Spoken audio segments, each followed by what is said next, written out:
아멘. 이번 주 우리는 에베소서 5장에 왔습니다. 우리는 지금 바울의 14 서신 가운데서 이러한 연도에 따라서 바울이 기록한 연도의 순서에 따라서 지금 추구하고 있습니다. 에베소서는 우리가 알듯이 교회에 관한 아주 깊은 책이죠. 전체 6장으로 되어 있죠. 1장에서 3장까지는 교회가 하나님께 받은 축복, 그리고 교회의 위치를 보여주었다면 4장, 5장, 6장 이 세 장에서는 성령 안에서 교회에게 필요한 생활과 책임입니다. 교회의 어떠한 이러한 생활을 가져야 되는가? 우리는 지난 앞 시간에서 사장들에 볼 때에 일상적인 이러한 생활의 필요를 보았습니다. 우리가 기본 원칙이 있었죠. 기본 원칙은 바로 옛 사람을 벗어버리고 새 사람을 입는 생활입니다. 그것이 바로 생각 안에 새롭게 되어서 생각 안에 새롭게 되어서 이러한 새 사람의 생활을 갖는 이러한 생활들, 그리고는 4장 후반부에서는 이러한 생활의 세부 항목들을 보았습니다.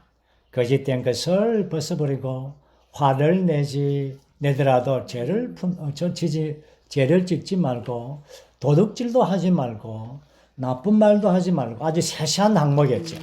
이 항목에서 상세한 항목에서 마지막 이러한 결론적인 항목이 4장 마지막 절 32절이었죠. 바로 서로 친절하게 대하고 부드러운 마음으로 대하며 하나님께서 그리스도 안에서 여러분을 용서하신 것 같이 용서하십시오. 이렇게 해서 아주 세부한 항목 가운데서 마지막 결론적인 것은 우리의 마음이 부드러워지는 것입니다. 우리의 마음이 부드럽다는 것은 바로 하나님의 마음을 갖는 것이죠. 여기서 하나님께서 우리를 용서하신 것 같이 우리도 용서하는, 그러므로 하나님의 마음 안에서 모든 지체들을 대하는 것입니다. 그럴 때에 아주 깊은 용서가 우러나오게 되는 것이죠. 이제 우리는 5장으로 왔는데 오늘 5장의 내용 전체는 4장의 연속입니다. 그래서 이러한 상세 항목들을 계속 다루고 있습니다.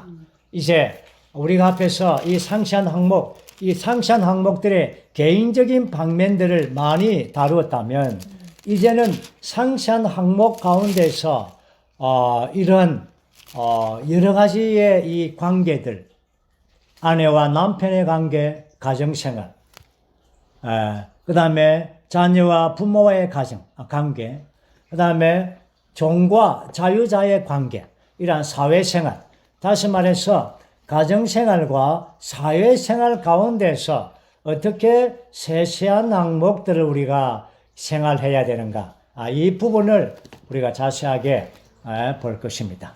먼저 우리는 5장 1절과 2절을 읽어보겠습니다.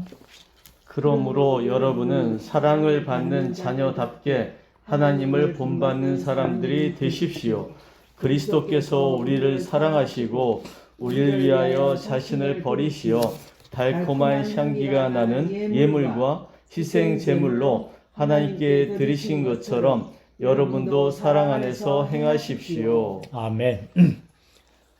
5장에서 이러한 중요한 사상은 사랑과 빛 안에서 행하는 것입니다.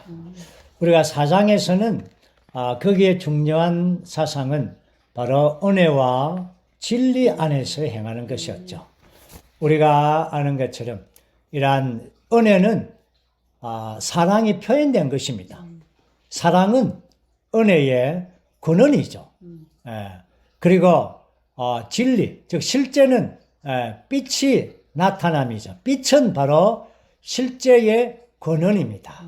그래서 사랑은 하나님의 내적인 어떤 본체, 본질이죠. 그리고 빛은 하나님의 표현된 요소입니다. 그럼 하나님의 내적인 사랑을 느낄 수 있고 하나님의 외적인 빛을 우리가 볼 수가 있고, 빛이 비추어지면 거기에 실제가 나타나는 것입니다. 그러므로 우리는 하나님의 자녀로서, 여기에서 1절에서 여러분은 사랑받는 자녀답게, 누굽니까? 하나님의 자녀이죠. 하나님의 자녀로서 우리는 하나님께서 나서 하나님의 생명과 하나님의 본성을 가지고 있습니다.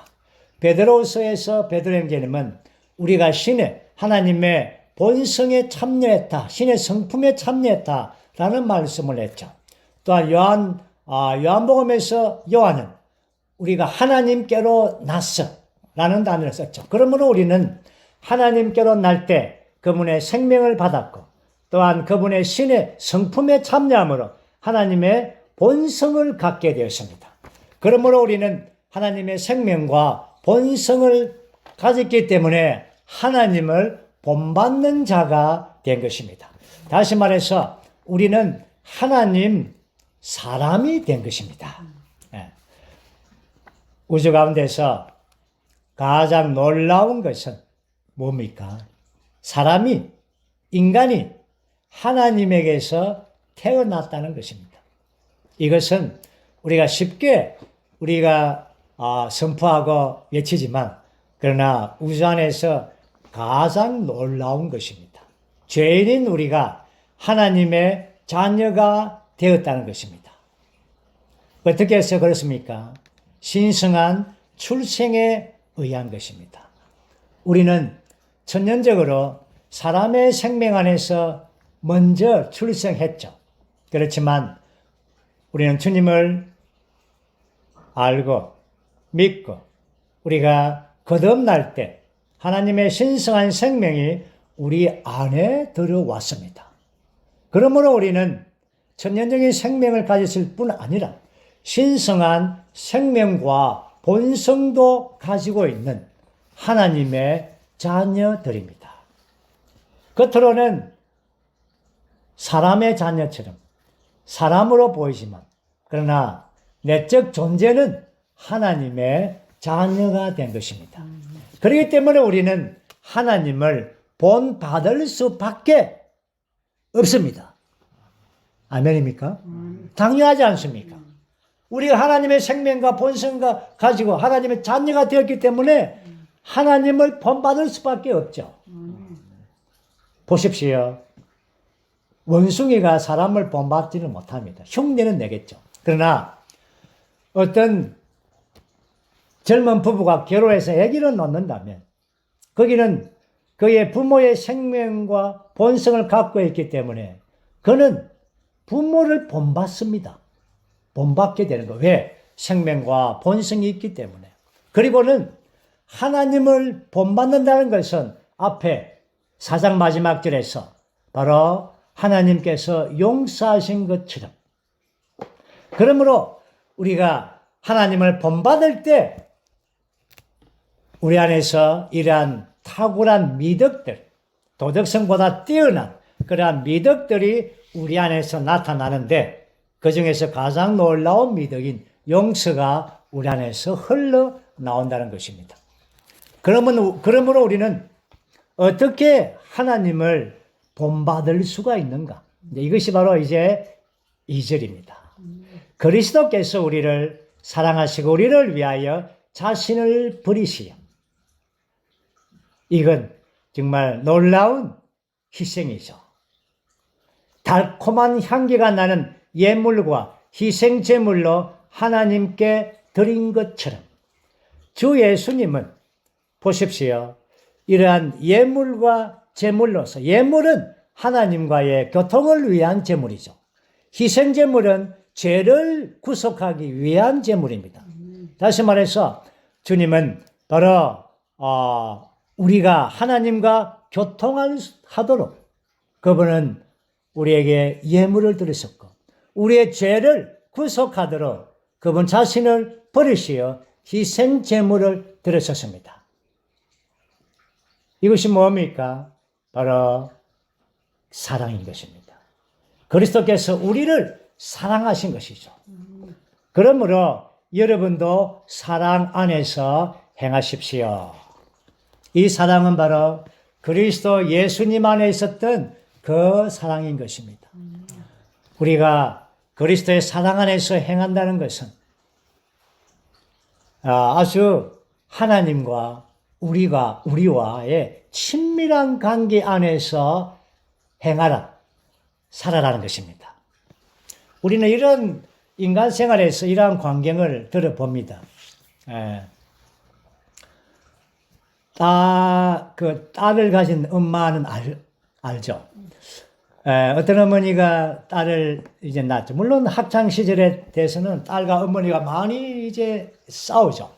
싸우고 그러다 어느 날 장성하면은 둘 다 이제 자식을 낳은 엄마가 되면은 딸과 어머니의 이 대화가 굉장히 사랑스럽습니다. 대체적으로. 물론 뭐 딸하고는 아니지만 대체적으로 보면은 아버지와 딸보다는 어머니와 딸과의 관계가 매우 사랑스럽고 친밀한 어떤 이런 그래서 어떤 그 TV 프로 보면은 딸이 어머니를 평생 모시면서 이렇게 살아가는 아름다운 모습들 보지 않습니까? 이 모녀의 관계의 사랑의 관계입니다. 그것은 사랑의 관계가 그들을 이끌어 주죠. 마찬가지로 오늘 우리와 하나님과의 이 관계는 사랑의 관계입니다. 사랑의 관계. 그래서 우리도 이 사랑 안에서 하나님의 사랑의 관계 안에서 교회를 사랑하고 지체들을 사랑하고 아멘. 형제들을 사랑하는 것입니다. 그러나 여기에 아주 합당치 못한 것들이 또 있습니다. 3절, 4절 읽어보죠. 음행과 온갖 더러운 것이나 탐욕은 여러분 가운데서 언급되는 일조차 없게 하십시오. 이것이 성도들에게 합당한 것입니다. 더러운 말이나 어리석은 말이나 상스러운 농담은 합당하지 않으니 오히려 감사하는 말을 하십시오. 아멘. 여기 3, 4절은 이러한 사랑 안에서 행하는 것에 대한 아주 반대편에 서 있죠. 음행과 온갖 더러움과 탐욕, 이것은 입 밖에도 내지 마십시오. 언급도 하지 마십시오. 그저 생각 안에도 두지 마십시오. 어리석은 말, 상스러운 농담, 이러한 것들은, 그쵸? 말하지도 마십시오. 그리고 여러분도 그 다음에 5절, 5, 6, 7절 읽어보죠. 5, 6, 7절. 여러분도 이것을 깨닫고 알겠지만 음행하는 사람이다 더러운 사람이나 탐욕을 부리는 사람 곧 우상 숭배자는 누구든지 그리스도와 하나님의 왕국에서 상속받을 것이 없습니다. 아무도 여러분을 헛된 말로 속이지 못하게 하십시오. 이런 것들 때문에 하나님의 진노가 불순종의 아들들에게 내리는 것입니다. 그러므로 여러분은 그런 사람들과 한 무리가 되지 마십시오. 아멘. 그런 사람들과 한 무리가 되지 마십시오. 이 말은 그들과 함께 멍에를 매지 말라는 겁니다. 그들과 함께 어울리고 친구가 되지 말라는 것입니다. 우리끼리, 그죠? 친구 아닙니까? 우리끼리의, 그죠? 그리스도의 자녀들 안에서 사랑 안에서 행하는 자들과 함께 모이는 것입니다. 우리 여기서 보면은 그리스도와 하나님의 왕국 안에서 우리가 상속의 문제를 말합니다. 그러니까 지금 3절, 4절, 5절에 있는 이 소극적인 이러한 자들, 이방인들이라고, 물론 이방인들이죠. 그러나 교회 안에 있는 우리들에게 주시는 경고의 말씀인 것입니다. 우리는 이제 이러한 데서 끝났지 않습니까? 떠났습니다. 더 이상 그들과 어울릴 필요가 없습니다. 어울릴 그런 의무도 그렇죠? 없는 것입니다. 이제 우리는 어떠한 삶인지 이제 그 부분을 8절과 9절 보겠습니다. 여러분이 전에는 어둠이었으나 이제는 주님 안에서 빛입니다. 빛의 자녀들답게 행하십시오. 빛의 열매는 온갖 선과 의와 참된 것에 있습니다. 아멘. 여기에서 이제는 주님 안에서 빛입니다. 빛의 자녀들답게 행하십시오. 오늘 5장의 전반부의 말씀의 중심은 바로 사랑과 빛입니다.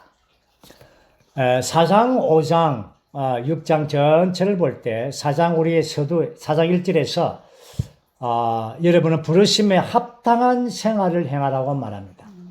부르심에 합당한 생활은 4장과 5장을 거쳐서 5 항목을 말해주고 있습니다. 4장에서 3항목, 5장에서 2항목이 있어요. 4장에서는 부르심에 합당한 행함은 첫째는 바로 뭐였습니까? 몸의 하나를 지키는 것입니다. 몸의 하나를 힘써 지키는 이러한 행함, 이것이 바로 첫 번째 이러한 행함이었죠. 두 번째는 뭐였습니까? 머리 안으로 자라는 것입니다. 우리가 생명 안에서 자라서 성숙해서 그리스도의 장성한 분량에 이르도록 하는 것입니다. 세 번째 항목은 뭐였습니까? 그리스도를 배우는 것입니다. 그리스도의 틀 안에 우리가 넣어져서 그리스도를 배우는 것. 그 다음에 이제 네 번째가 바로 오늘 5장에서 사랑과 빛 안에서 행하는 것입니다. 그리고 나중에 보는 것은 영 안에서 충만하게 생활하는 것. 이 5가지의 항목이 바로 4장 1절에서 언급한 부르심을 받은 우리 모두가 합당하게 행하는 것에 5 매우 중요한 항목인 것입니다. 오늘 네 번째 항목인 바로 사랑과 빛 안에서 행하는 것입니다. 우리가 앞에서 봤듯이 사랑 안에서 행한다는 것은 상당히 깊은 것이죠. 왜냐하면 사랑은 은혜의 표현이죠. 또한 사랑은 빛의 어떤 근원이죠. 하나님은 본질적으로 그 본체가 사랑이십니다. 그러므로 우리는 하나님의 사랑이 그리스도 예수 안에서 그리스도 예수의 사랑이 우리 안에 전달되어지고 분배되어짐으로 우리가 하나님의 사랑 안에서 서로 사랑할 수 있게 된 것입니다. 사랑과 빛 안에 생활하는 것은 은혜와 진리 안에 생활하는 것보다 상당히 더 깊고 근원적인 문제인 것입니다. 교회 생활 안에서 우리 모두는 은혜와 진리 안에 생활 뿐 아니라 사랑과 빛 안에서 행하는 것을 배워야 되는 것입니다. 여기서 빛 안에서 행한다. 빛 안에서 행한다는 것은 이것은 바로 하나님은 빛이십니다. 그렇죠? 예. 너희가 전에는 어두움이었더니 이제는 주 안에서 빛이라. 빛의 자녀답게 행하여라. 8절 말씀이지 않습니까? 우리는 빛의 자녀일 뿐 아니라 뭐라고 했습니까?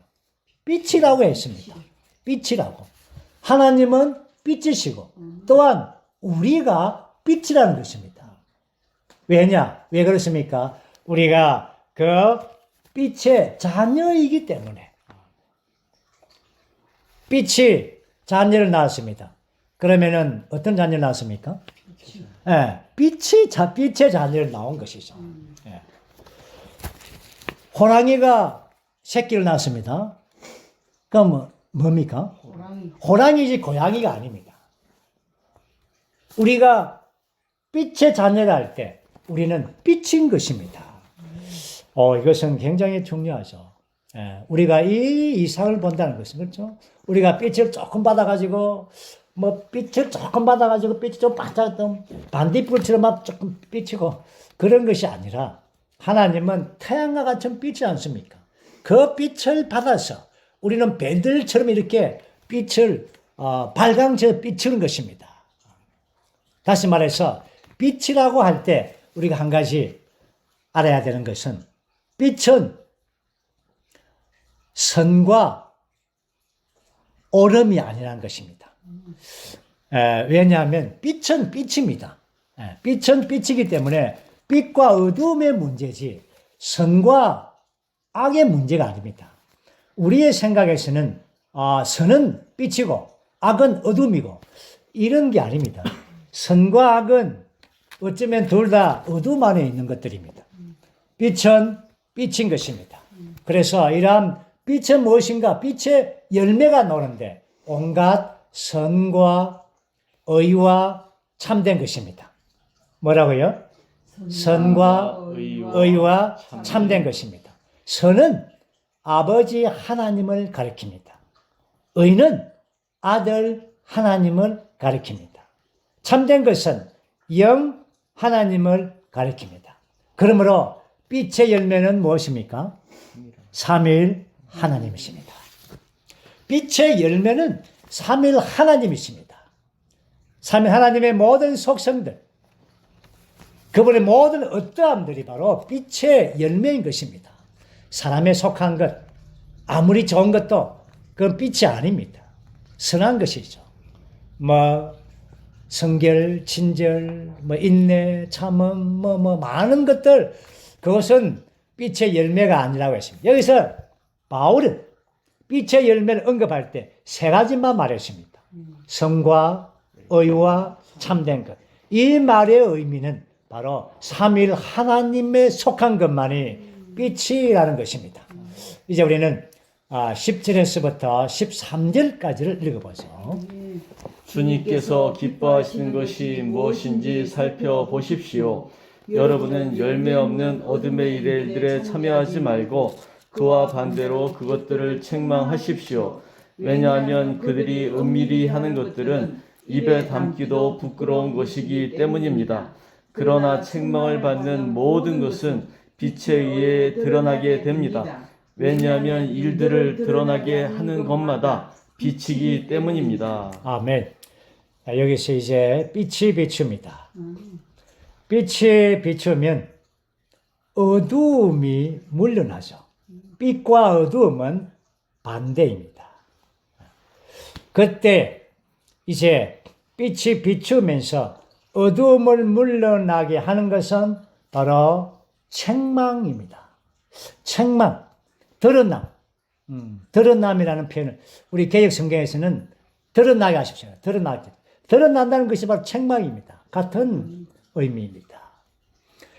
다시 말해서 아주 제 가운데 있는 이러한 상황들, 그러나 책망이 있을 때 이게 뭡니까? 드러낸다는 것이죠. 무엇이? 빛이. 우리가 물론 죄악 가운데 있을 때 하나님의 말씀에 빛이 비추면 확 드러나지 않습니까? 심지어 우리가 오름 가운데 있을 때 자기의 어떤 주장이 선하다고 외칠 때 빛이 비추면 그것이 드러나는 것입니다. 책망과 함께 오는 것입니다. 저는 교회 안에서 어떤 압순형제님이 이런 간증을 들은 것을 기억합니다. 그 형제님의 간증이 자기가 어떤 상황을 그때 교통했답니다. 그날 저녁에 어떤 압순 형제님이 오셔가지고 매우 자기를 책망합니다. 그 말에 대해서, 그 의도에 대해서, 그 동기에 대해서 매우 책망하는데 한 몇십 분을 책망하셨는데 그때 빛이 쏟아지는데 모든 말들이 빛이란 것입니다. 하나님의 말씀의 공급이 빛이 아니라 그 책망이 빛, 그 자기가 일생 교회 생활 가운데서 잊을 수가 없다고 이렇게 간증한 적이 있습니다. 제가 그 교통을 들었어요. 저도 우리 모두도 그런 체험이 있을 것입니다. 우리 안에서 어떤 책망이 있을 때 빛 안에 있으면 아멘하고 받습니다. 어둠 안에 있으면 형제님, 그게 무슨 말입니까? 그럼 형제님은요? 그렇지 않습니다. 저는 이게 뭡니까? 어둠 안에 있는 것입니다. 어둠과 빛 안에 있는 사람의 차이가 바로 이겁니다. 책망이 있을 때 빛이 비춰서 바로 잠자는 자여 깨어서 죽은 이들 가운데서 일어나라. 이것이 바로 그 이야기입니다. 그 내용, 그 책 아닙니까? 예, 죽어 있는 것이죠. 자기는 그걸 모릅니다. 모르죠. 그러나 이러한 앞생님들의 그 말씀에 빛이 비출 때 그는 깨어서 죽은 자들 가운데서 일어나는 것입니다. 이것은 물론 육적인 것이 아닙니다. 영적인 것이죠. 그리고 그리스도께서 내게 빛을 비추실 것입니다. 모든 책망들이 다 드러날 때 우리는 잠에서 깨어나는 것처럼 이제 우리는 15절에서부터 18절까지를 읽어보죠. 그러므로 여러분은 어떻게 행해야 할지를 자세히 살펴서 지혜 없는 사람처럼 하지 말고 지혜 있는 사람처럼 하여 시간을 아끼십시오. 왜냐하면 때가 악하기 때문입니다. 그러므로 어리석은 사람이 되지 말고 주님의 뜻이 무엇인지 깨달으십시오. 술 취하지 마십시오. 술 취하는 것은 사람을 방탕하게 합니다. 다만 영 안에서 충만해지십시오. 아멘. 15절 말씀에서 그러므로는 앞에 있는 사랑과 비단에서 행하는 것에 관한 이러한 앞에 있는 14구절에 있는 말씀이죠. 그러므로 결론입니다.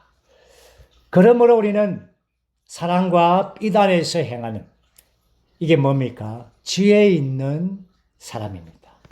지혜 있는 사람은 사랑과 빛 안에서 행하는 자들입니다. 그리고는 시간을 아끼십시오. 때가 악합니다. 어리석은 사람이 되지 말고 주님의 뜻이 무엇인지 깨달으십시오. 우리는 주님의 뜻이 무엇인지 우리는 압니다. 그분의 선한 기쁘심과 그분 안에 있는 마음의 갈망과 그분의 목적과 그분의 경륜의 어떠한 것이 오늘날 교회를 통하여 그분은 그리스도의 몸의 실제를 갖기를 원하는 주님의 뜻을 우리가 알고 있습니다.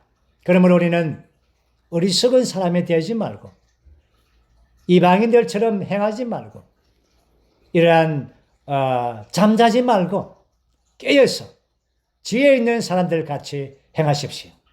잠자는 자, 또 죽어 있는 자, 이들은 뭡니까? 술 취한 자입니다. 술 취하니까 마취 되어버렸죠. 술이 무엇입니까? 마취입니다. 마취시키는 것입니다. 그래서 그 사람이 엉뚱한 행동을 하게 만드는 것입니다. 그래서 평소에 조용한 사람들이 술 한잔 하면 말이 많지 않습니까? 예, 엉뚱해지는 것이죠.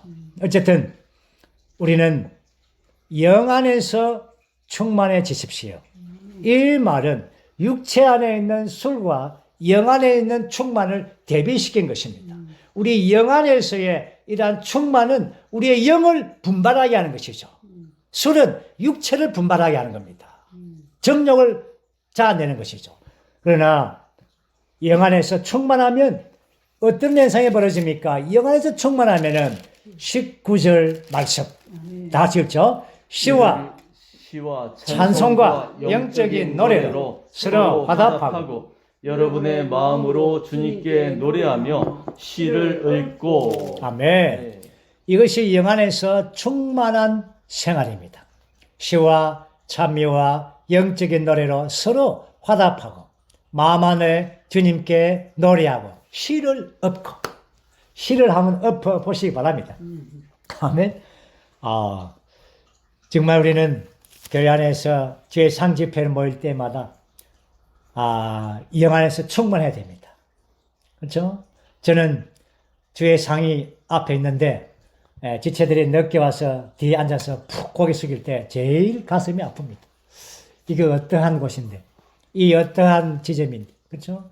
하나님의 임재가 빛이 충만하고 우리의 누림이 가득한 곳인데 그렇지 않습니까? 그래서 우리가 오더라도 그렇죠? 정말 시와 찬미로 외치고 선포하고 뒷줄에 뭐 늦게 와서 뒷줄에 부득이 앉으면 할 수 없지만 가능하면 앞에 와서 그렇죠?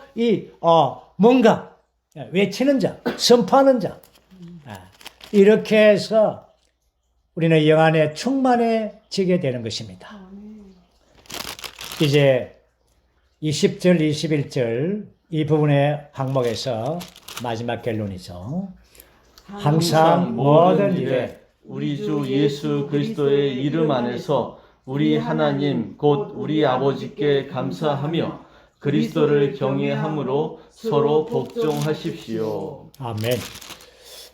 영안에 충만하고 그러면 우리는 입에서부터 시와 찬송이 나오고 선포하고 이럴 때 감사가 나오는 겁니다. 모든 일에서 그렇죠. 기쁜 일만 감사합니까? 슬픈 일도 감사하고 모든 일에 감사하고 주님 모든 일에 감사합니다. 그리고 마지막 영안에 충만한 자의 마지막 항목은 무엇입니까? 그리스도를 경외함으로 서로 복종하는 것입니다. 그리스도를 경외한다는 단어를 쓸 때 경외라는 것은 머리에 권위를 인식한다는 의미입니다. 머리의 권위를 인식했고 그럼 하나님의 이러한 통치적인 권위를 받아들이는 것이죠. 그리고 서로 복종하는 것입니다. 우리가 여기서 서로 복종한다는 이 단어를 볼 때에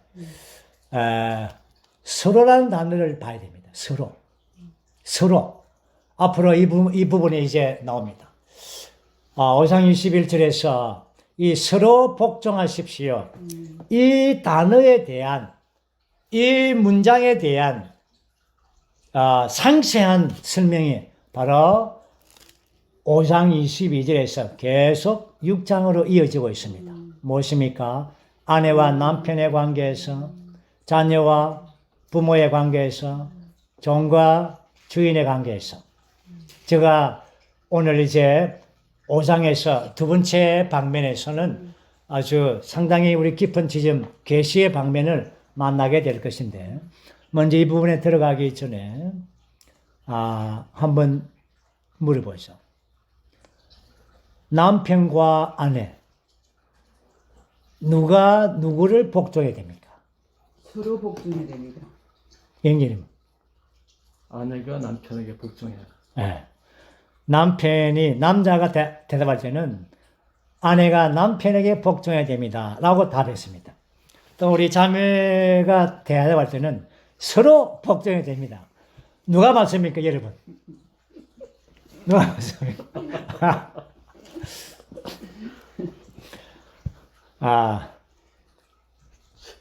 보십시오. 교리적으로는 이 자매님 뭐 답할래요? 아닌가? 뭐 이렇게 끄시는데? 아니에요. 교리적으로는 하나님의 행정적인 통치적인 하나님의 이러한 관점에서는 여자가 아내가 남편에게 복종합니다. 그러나 제가 결혼 생활을 40년을 해본 결과 체험적으로는 남편이 아내에게 복종합니다. 맞습니까? 맞습니다. 어떤 부부도 남편이 아내에게 복종하지 않으면 가정생활이 안 됩니다. 정말입니다. 내가 한번 살아보니까 이것을 교리적으로 취하면 아내가 남편에게 복종하고 남편은 아내를 사랑하고 이 교리를 붙들면은 그것은 물론 맞습니다.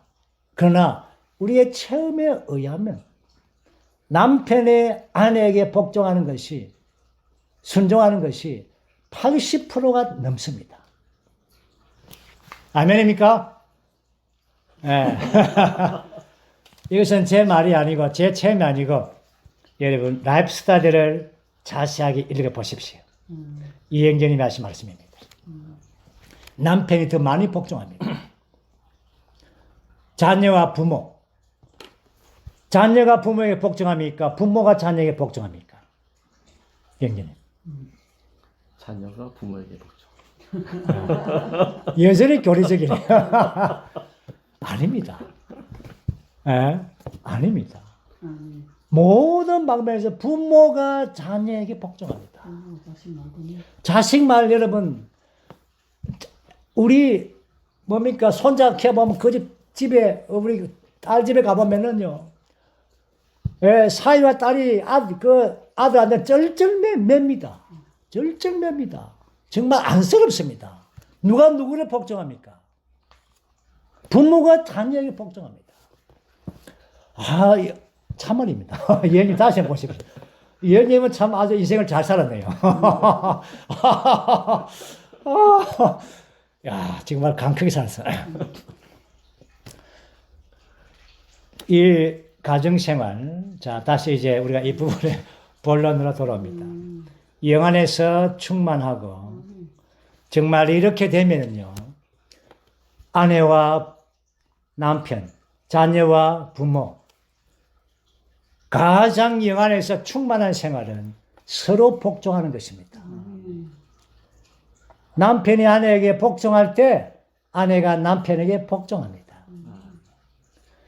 부모가 자식에게 복종하면 자식이 부모에게 복종합니다. 복종이 복종을 낳습니다. 아멘? 맞습니다. 이것이 맞습니다. 이것이 우리가 이때까지 잘못 배운 것은 지금부터 이렇게 발라야 됩니다. 바르게 해야 됩니다. 정말 우리가 이러한 부분을 대해서 다시 한번 더 보기 원합니다. 자, 22절, 23절, 24절. 자, 보죠. 아내 여러분, 주님께 하듯이 자기 남편에게 복종하십시오. 왜냐하면 남편이 아내의 머리이기 때문입니다. 이것은 그리스도께서 교회의 머리이신 것과 같습니다. 그분은 바로 몸의 구주이십니다. 그렇지만 교회가 그리스도께 복종하듯이 아내들도 모든 일에서 남편에게 복종하십시오. 아멘. 여기에서 사도는 아내 여러분, 아내를 먼저 말합니다. 주께 하듯이 자기 남편에게 복종하십시오. 여기서 우리는 두 항목을 볼 텐데, 왜 여자가 먼저 언급이 되었습니까? 여자가 남자에게 복종하기가 쉽지 않다는 겁니다. 남자가 여자에게 복종하는 것은 그렇게 어렵지 않습니다. 제가 결혼 생활 해보니까 어렵지 않아요. 그러나 여자가 남편에게 복종하는 것은 매우 어렵습니다. 하나님이 아마 창조에서 아마 그런 DNA를 심겨 놓았는가 모르겠습니다. 그러니까 하와가 남편에게 복종했습니까? 안 했지 않습니까? 이것은 여자에게, 아내에게 큰 시험이죠. 아내가 결혼 생활에서는 처음에 좀 하겠죠. 근데 살아보면은 복종이 안 됩니다. 복종이 안 되죠. 그리고 두 번째 항목은 자기 남편에게 복종하십시오. 왜 자기라는 단어를 썼습니까? 남의 남편이 아니에요. 자기라는 단어를 쓴 것은 바로 다른 남자에 대한 비교하지 말라는 의미입니다. 자기라는 단어를 썼죠. 자기 남편. 결혼 생활은 우리가 아는 것처럼 서로 복종하면 참 아름답습니다. 그러면은 남편의 사랑과 아내의 복종, 사실은 상호 복종하는 생활이죠. 복종이 복종을 낳고, 복종이라는 단어는 이렇게 우리 인간 사회에서는 그렇게 좋은 단어가 아닙니다. 굴욕적인, 아주 그런 단어죠. 그러나 신성한 언어에서는 복종이 최고로 귀한 단어입니다. 최고로 귀한 단어입니다. 복종이라는 것은. 그래서 서로 복종하는 결혼 생활은 가장 아름다운 결혼 생활입니다. 그러나 여기에 자기 남편에게, 다시 말해서 자기 남편이 아닌 다른 남편과 이제 비교하게 되겠죠. 비교하게 되는 순간 이제 그 가정은 어려움을 당합니다. 결혼 생활의 가장 큰 수치는 배우자를 비교하는 것이요. 결혼 생활의 가장 아름다운 것은 서로 존중하는 것입니다. 좀 써놔봐요. 벽에다. 정말 귀하지 않습니까?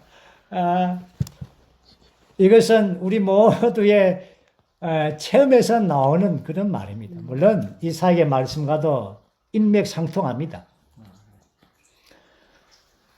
아브라함의 아내 사라가 정말 두 분이나 남편에게 배신을 당한 그런 사건이 있죠. 그렇지만 사라가 남편을 보고 뭐라 했습니까? 주라고 칭했습니다. 나의 주님이라고. 정말 이것은 얼마나 복종이 아주 강한 단어입니까? 그래서 워낙 아내들이 여자가 남편에게 복종이 안 되니까 이렇게 근면하는 거예요. 교회의 머리가, 그렇죠? 그리스도께서 교회의 머리신과 같이, 교회가 그리스도께 복종하듯이, 아내들도 모든 일에, 참 모든 일이 와닿지 않습니까? 모든 일에, 크고 작은 모든 일에 복종이 필요합니다. 그런데 우리의 체험에 의하면 영 안에 충만하지 않으면 복종이 안 됩니다. 막 복종이 안 하는 건 괜찮은데 막 화가 나고 막 이러면은 끝나는 화가 막 나는 거죠. 부부 생활 안에서 남편이 화를 많이 냅니까? 아내가 화를 많이 냅니까? 저는 가만히 생각해 보니까 아주 그만하겠습니다. 자, 이제 25절 나옵니다. 이제 25절은 남편에 관한 것입니다. 자, 읽어보죠. 남편 여러분, 그리스도께서 교회를 사랑하시고 교회를 위하여 자신을 주신 것과 같이 아내를 사랑하십시오. 아멘. 남편 여러분, 그리스도께서 교회를 사랑하신 것. 어떻게 사랑하십니까?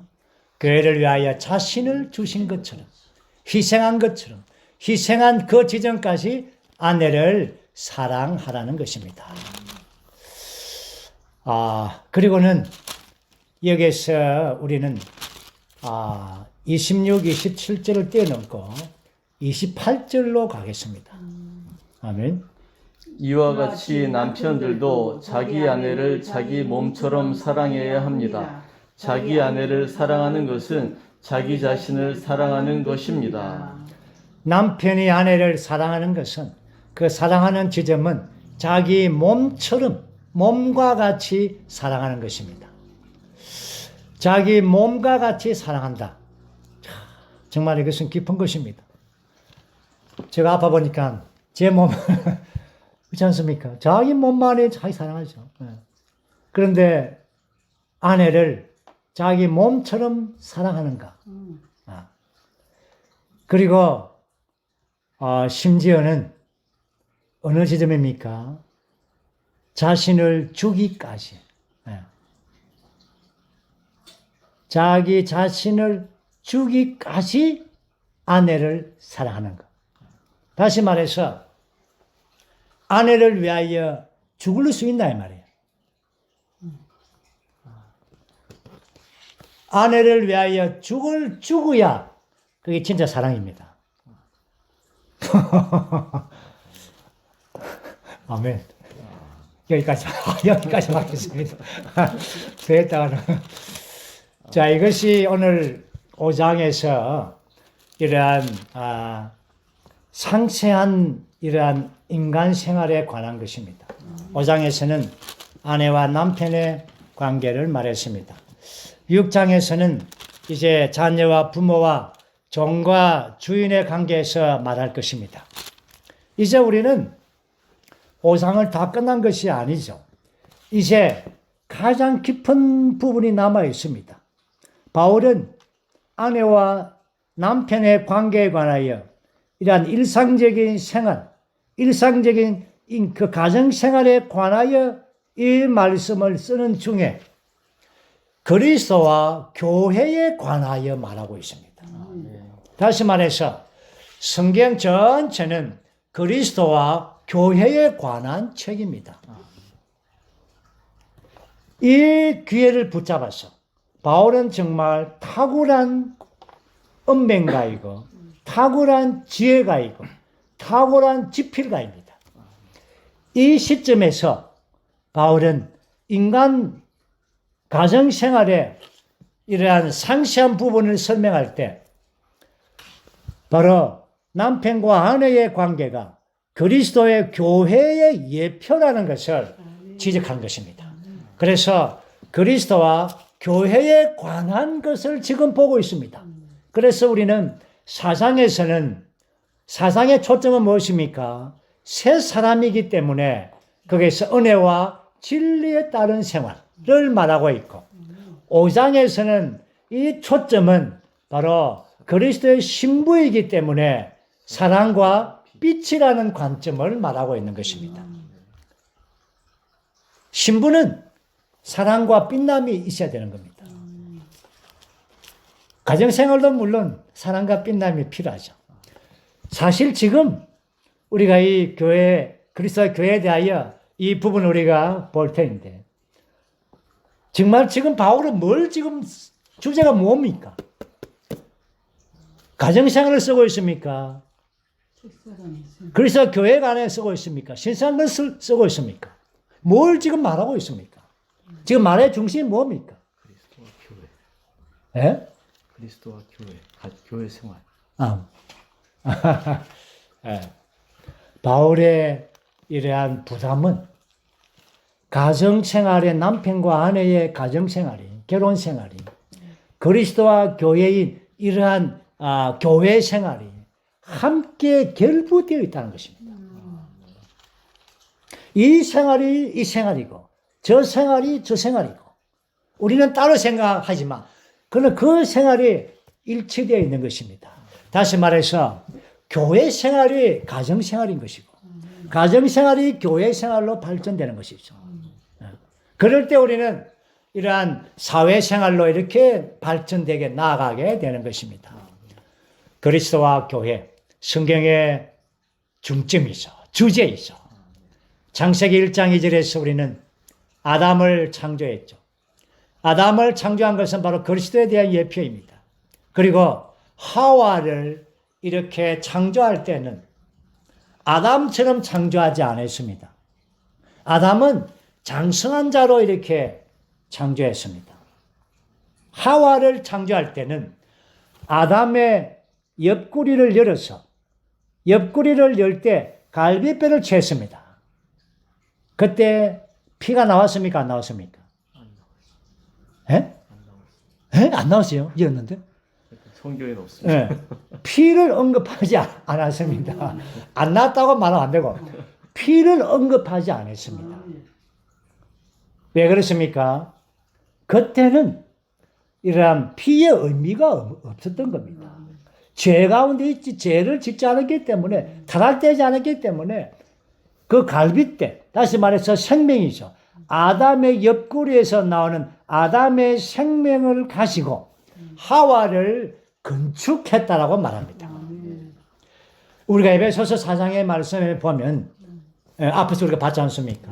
건축이 무엇입니까? 건축이 바로 자라는 것입니다.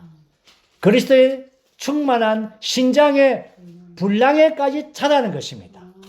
그래서 아담에게 나온 갈비뼈로서 하와를 건축할 때 하와가 건축된 이 단어 안에 하와의 자람이 포함된 겁니다.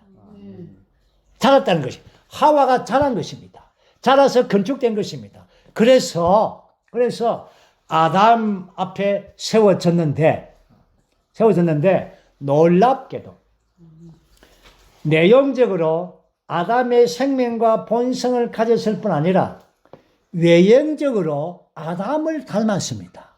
그래서 아담이 뭐라 했습니까? 아담이 하나님께서 그의 배필을 위하여 많은 동물들을 이끌어왔죠. 소, 코끼리, 기린, 예쁜 공작, 아름다운 새, 많은 것들 다 데리고 왔지만 아담은 그의 이름은 말해주었지 배필이라고 인정하지 않았습니다. 그러나 하와가 왔을 때 하나님이 하와를 세웠을 때 그럴 때에 하와의 키가 얼마나 되겠습니까? 아담의 키. 하와의 키가 기린처럼 목이 크겠습니까? 아담과 비슷한 키입니다. 아담 사이즈죠. 다시 말해서 신장의 분량입니다. 갖는 겁니다. 그래서 바울은 여기서 말합니까? 그리스도의 신장의 분량. 우리가 그리스도의 몸의 신부로 떨어질 때 우리의 키가 그리스도의 키만큼 되는 겁니다. 신장만큼, 그분의 분량만큼 되는 것입니다. 그리스도의 아담의 분량, 몸무게나 하와의 몸무게 분량이 비슷했을 것입니다. 신장의 분량이 같으니까. 아멘? 이렇게 해서 이게 뭡니까? 왜 이렇게 창세기에서 보여줬습니까? 이것은 그리스도와 교회에 관한 완전한 예표입니다. 요한복음 19장에서 주님이 십자가에 달렸을 때에 거기에 한 병사가 옆구리에 창을 찔렀죠. 창을 가지고 옆구리를 찔렀죠. 그럴 때 그때 피가 나왔습니다. 그렇죠? 피가. 왜냐하면 우리가 타락되었기 때문에, 죄의 문제 때문에 피가 나왔죠. 그리고는 물이 흘렀습니다. 이 물이 뭡니까? 갈비뼈, 영원한 생명을 상징하죠. 뼈는 꺾이지 않았습니다. 피조되지 않는 영원한 그 생명, 그 물로서, 그 영원한 생명으로서 교회를 이렇게 산출한다. 오늘 어떻게 교회가 산출되고, 어떻게 자라고, 어떻게 성장하고, 어떻게 건축되어서 그리스도의 신장의 분량에 그리스도에 어울리는 그런 배필이 되는가를 바울은 5장에서 비밀하게 기록되고 있습니다. 이제 우리는 그 부분을 볼 겁니다. 25절, 26절, 27절. 남편 여러분, 그리스도께서 교회를 사랑하시고 교회를 위하여 자신을 주신 것과 같이 아내를 사랑하십시오. 이것이고 그쪽 말씀 안에 있는 씻는 물로 교회를 깨끗이 하여 거룩하게 하시려는 것이며, 또한 점이나 주름이나 그 같은 것들이 없는 영광스러운 교회로 자기 앞에 세우시려는 것이며, 교회를 거룩하고 흠이 없게 하시려는 것입니다. 아멘. 여기에 세 구절입니다. 물론 나중에 뒤에 몇 구절 나오는데 더 나옵니다. 이 세 구절은 그리스도와 교회에 관한 실제적으로 이러한 실제적인 방면들을 제시하고 있습니다. 25절에서는 이 그리스도는 구속하시는 그리스도, 26절에서는 생명 주시는 영이신 그리스도, 27절에서는 신랑이신 그리스도, 그리스도의 세 방면을 지금 계시하죠. 그래서 그리스도께서 25절에서 어떻게 교회가 산출되었는가? 그분 자신을 주심으로써. 그분 자신을 주심으로써. 다시 말해서 십자가에서 피와 물을 흘리심으로써 교회가 산출된 겁니다. 그럼 어떻게 교회가 건축됩니까? 어떻게 교회가 자랍니까? 생명 주는 영이신 그리스도께서 26절에서 말씀의 안에 있는 씻는 물로 교회를 깨끗하게 하여 거룩하게 하시려고, 다시 말해서 이 말씀의 물, 씻는 물, 이거는 구속의 물이 아닙니다. 험과 주름 잡힌 것, 티들, 천연적인 것들, 이러한 우리 안에 있는 이 낡음들, 이러한 것들을 이 말씀의 물로서, 생명 주는 영으로서 계속해서 씻는 것입니다. 씻는 것입니다. 왜 씻어야 되는 것입니까? 왜 씻는 것입니까? 그 목적은 신부가 되기 위해서. 신부가 자라야 되지만, 그러나 이 흠과 티가 주름과 이런 것이 있으면 안 되죠. 그렇죠? 아주 최상의 아름다움을 가져야 됩니다. 그래서 25, 26, 27절 그리고 27절에서는 점이나 주름이나 그 같은 것이 없이 영광스러운 교회로 자기 앞에 세우는 것입니다. 여기에서 또 세 단어가 나오죠. 이러한 교회가 25절에 산출되고 26절에 교회가 거룩하게 되고 27절에 교회가 세워지는 것입니다. 그러므로 산출과 거룩함과 세워지는 것입니다. 하와와 같죠. 하와는 산출되고 건축되고 아담 앞에서 세워졌습니다. 그때에 부부의 결혼 생활이 있게 되는 것입니다. 오늘 여기에서 아주 귀한 것은 오늘 우리는 교회 안에 있습니다. 다시 말해서 이 말은 무엇입니까? 우리는 신부의 예비, 신부의 단장 가운데 있다는 것입니다. 교회 생활은 신부를 단장하기 위한 것입니다. 우리 여러분들이 전당 가고 이 교회 생활 안에서 잘 누리고 잘 살고 이런 방면이 아니에요. 신부가 되게 하기 위한 것입니다. 그 목적을 위하여 교회를 우리를 불러신 겁니다. 이제 우리는 신랑이신 그분과 똑같게 되게 하기 위하여 계속해서 그 영으로서 우리를 적셔주는 것입니다. 적셔주는 것. 적셔주는 것이 뭡니까? 여기에 분별되게 하고 거룩하게 하고 변화되고 성장하고 건축의 모든 항목이 포함되는 겁니다. 적셔지는 것은. 어떤 자매님이 우츠만 내영재님에게 이렇게 질문한 적이 있죠. 저는 성경을 아무리 읽어도 다 잊어버립니다. 어젯밤에 읽은 거 오늘 아침에 잊어버리고 그래서 내가 이거 성경을 읽을 필요가 뭐 있나 이렇게 생각합니다. 니영재님이 어떻게 답했습니까? 여기에 쌀 씻는 거를 예를 들지 않습니까? 중국 여인들이 버드나무에 이란 만든 그 뭡니까? 바구니를 그게 쌀을 넣고 이 강에서 이렇게 넣었다가 뺐다가 그러면은 뭡니까? 넣었다가 빼면은 물이 쭉 다 빠지지 않습니까?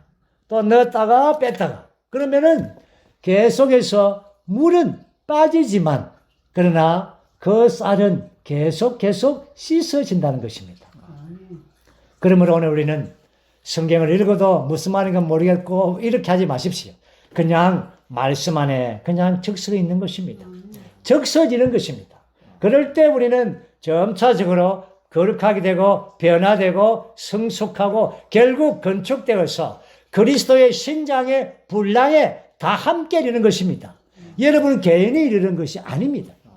몸 안에서 함께 그리스도의 분량의 신장의 크기에 맞고 거기에 그렇죠 몸무게 비슷하고 어떤 이렇게 맞게 되는 것입니다. 형태도 같고 이렇게 해서 그분 앞에 세워지는 것입니다. 이것이 하나님께서 우리를 위한 그분의 깊은 뜻인 것입니다. 이제 마지막으로 32절 말씀 함께 우리가 읽고 마치겠습니다. 이 비밀이 위대합니다. 나는 그리스도와 교회를 가리켜 말하는 것입니다. 이 비밀이 위대합니다. 나는 그리스도와 교회에 대하여 말합니다. 지금 바울은 이러한 일상적인 상세한 이러한 생활 가운데서 남편과 아내의 결혼 생활을 말하고 있는 것 같지만 그러나 사실 나는 그리스도와 교회를 지금 말하고 있습니다. 아멘입니까? 아멘입니까? 그런데 32절이 결론이 아닙니다. 33절을 또 읽고 마치겠습니다. 그러므로 여러분도 각각 이렇게 자기 아내를 자기처럼 사랑하고 아내도 자기 남편을 경외해야 합니다. 32절이 결론입니까? 33절이 결론입니까? 둘 다 결론. 네, 둘 다 결론입니다. 둘 다 결론입니다. 저는 정말 이 부분에 대해서 32절과 32절을 동등한 위치에 놓고 싶습니다. 둘 다가 결론입니다. 그리스도와 교회가 이 비밀이 위대한 것이 결론일 뿐 아니라 아내와 남편과의 아내의 복종과 남편의 사랑이 바로 그 가정을 이루어내는 아름다운 가정이 되는 것입니다. 이것이 그리스도와 교회의 예표일 뿐 아니라 이 땅에서 그리스도로 충만한 한 부부의 생활인 것입니다. 그 가정이 하나님을 나타내고 표현하고 그리스도와 교회를 나타내는 것입니다. 아멘. 정말 진작 우리가 이걸 알았으면 결혼 생활 잘했을 텐데. 어쨌든 후회가 되지만 그러나 지금 남은 일생 이러한 삶을 살기를 원합니다. 주님을 찬양합니다. 아멘.